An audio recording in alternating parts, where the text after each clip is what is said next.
रूस यूक्रेन महायुद्ध लगातार जारी है, रुकने वाली नहीं है। अमेरिकी दूत की पुतिन से मुलाकात के बाद भी शांति की उम्मीद कम है। लगातार अमेरिका डिप्लोमेसी का खेल भी खेल रहा है, युद्ध की तैयारी भी कर रहा है।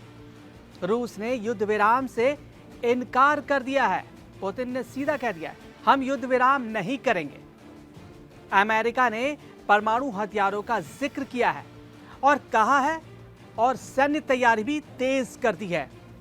रूस ने भी जवाबी तैयारी की है और चीन का समर्थन भी रूस को हासिल है। यूक्रेन युद्ध बहुत लंबा होता जा रहा है। यूक्रेनी लोग भी मारे जा रहे हैं। शहर दर शहर पुतिन का कब्जा होता जा रहा है। कब्जा रहे हैं, धीरे धीरे पूरे यूक्रेन पर कब्जा होता जा रहा है। युद्ध को लंबा खींचना पुतिन की रणनीति का हिस्सा भी हो सकता है। युद्ध जितना लंबा खींचेगा, यूक्रेन की युद्धक क्षमता कमजोर होगी, उसकी रणनीति कमजोर होती जाएगी। ज्यादा हथियार खरीदना होगा। यूक्रेनी सैनिक भी थक जाएंगे हथियार डालने, और या यूं कहें कि वो सरेंडर की मुद्रा में आ सकते हैं। यही चाहते हैं पुतिन कि लंबा खींचो युद्ध को, धीरे धीरे कब्जा कर लो यूक्रेन पर और थका दो, हथियार उनसे खरीदवाओ, पूरी तरह से कमजोर कर दो जेलेंस्की को। भले ही अमेरिकी राष्ट्रपति ट्रंप के दूत विटकॉफ, जो इस डिप्लोमेसी का हिस्सा है, पुतिन से डिप्लोमेसी का हिस्सा है, विटकॉफ की पुतिन से मुलाकात के बाद शांति की कुछ उम्मीद जगी है। लेकिन बड़ा सवाल यही है कि यूक्रेन युद्ध में आगे होगा क्या, किसी को कुछ नहीं पता।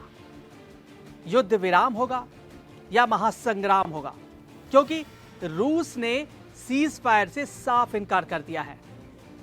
रूस का कहना है कि जिसमें देश हित होगा वही किया जाएगा। साथ ही रूस की इस अकड़ के पीछे चीन का भी साथ साफ साफ नजर आ रहा है। ट्रंप ने पुतिन को शांति के लिए 8 अगस्त तक का अल्टीमेटम दिया है, युद्ध खत्म करने की समय सीमा दी है। लेकिन पुतिन ट्रंप के इस अल्टीमेटम को गंभीरता से नहीं ले रहे। ट्रंप ने पहले ही चेतावनी दी थी कि वे रूस पर नए प्रतिबंध लगाएंगे।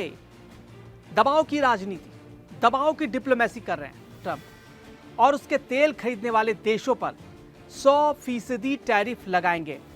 जैसे कि भारत पर 50% टैरिफ लगा दिया ट्रंप ने। दबाव का खेल खेल रहे हैं। लेकिन भारत भी झुकने वाला नहीं है ट्रंप के आगे। भारत को पता है जो हमारे लिए जरूरत होगा हम वहीं से तेल लेंगे, हम वहीं से व्यापार करेंगे। पुतिन इस अल्टीमेटम के आगे झुकेंगे ऐसा लगता नहीं, संभावना बेहद कम है। मसलन पुतिन का टारगेट यूक्रेनी क्षेत्र डोनेस्क, लुहांस्क, ज़ैपोरिज़िया और खेरसोन पर पूरी तरह से कब्जा करना है। और यह मांग भी है पुतिन की, ये चारों शहर छोड़ दीजिए, आप नेटो में मत जाइए, नेटो के बारे में मत सोचिए, हम युद्ध रोक देंगे। लेकिन जेलेंस्की भी मानने वाले नहीं, जिन पर रूस का अपना दावा है। रूस इन चारों शहर पर दावा कर रहा है और फिर एक शांति समझौते पर बात करना है। रूस ने भी महासंग्राम के लिए बंदोबस्त कर लिया है। अगर युद्ध होता है अमेरिका से तो उसके लिए भी तैयारी कर ली है। और अमेरिका से यूरोप और एशिया तक युद्ध के बादल मंडरा रहे हैं। अमेरिकी ने भी युद्ध अभ्यास के बहाने रूस के करीब मंडरा रही है। युद्ध की भी तैयारी हो रही है, दूसरी तरफ डिप्लोमेसी भी हो रहा है। अलास्का क्षेत्र के चुकची सागर में अमेरिकी नेवी का युद्ध अभ्यास चल रहा है।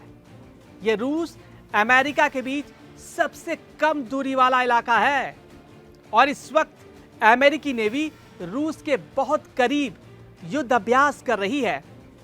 अमेरिका की नोरैड यानी north American aerospace defence command ने कहा है कि ड्रिल पूरे महीने जारी रहेगी। आने वाले दिनों में ब्रिटेन और डेनमार्क भी इस युद्ध अभ्यास में शामिल होंगे। युद्ध रोकने के लिए डिप्लोमेसी भी जारी है, युद्ध अभ्यास भी हो रहा है।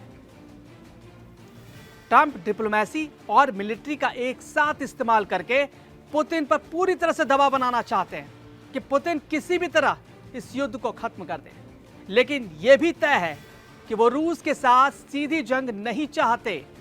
इसलिए स्टीव विटकॉफ मॉस्को पहुंचे हैं। लेकिन ट्रंप ने अपने एक और करीबी नेता को पुतिन को मनाने में लगा रखा है। वहीं इजराइल भी रूस के करीब आने में लगा है। बीते 7 दिन में नेतन्याहू ने पुतिन को 2 बार फोन किया है। दोनों नेताओं के करीब 40 मिनट तक बातचीत भी हुई है। जो हालात अभी चल रहा है, ईरान से युद्ध और जो हमास के साथ हो रहा है, उस पर चर्चा हुई है। नेतन्याहू का कहना है कि वो रूस और अमेरिकी संबंधों में तनाव घटाने की कोशिश कर रहे हैं। वो भी दोस्ती कराने में लगे हैं नेतन्याहू। इसके साथ ही युद्ध विराम पर भी सकारात्मक चर्चा हुई है, लेकिन पुतिन के रुख से साफ है युद्ध विराम नहीं होगा, चाहे कोई भी बात कर ले उससे। जो उनका टारगेट है, जब तक वो पूरा हासिल नहीं होगा, युद्ध विराम नहीं होगा। न्यूक्लियर संधि से बाहर है रूस। क्रेमलिन का कहना है कि अब न्यूक्लियर मिसाइलें तैनात करने की कोई लिमिट नहीं है। जितनी चाहो उतनी मिसाइलें लगाओ, न्यूक्लियर मिसाइलें। रूस जितनी चाहे उतनी न्यूक्लियर मिसाइलों की तैनाती कर सकता है। यह संधि 1987 में रूस अमेरिका के बीच हुई थी।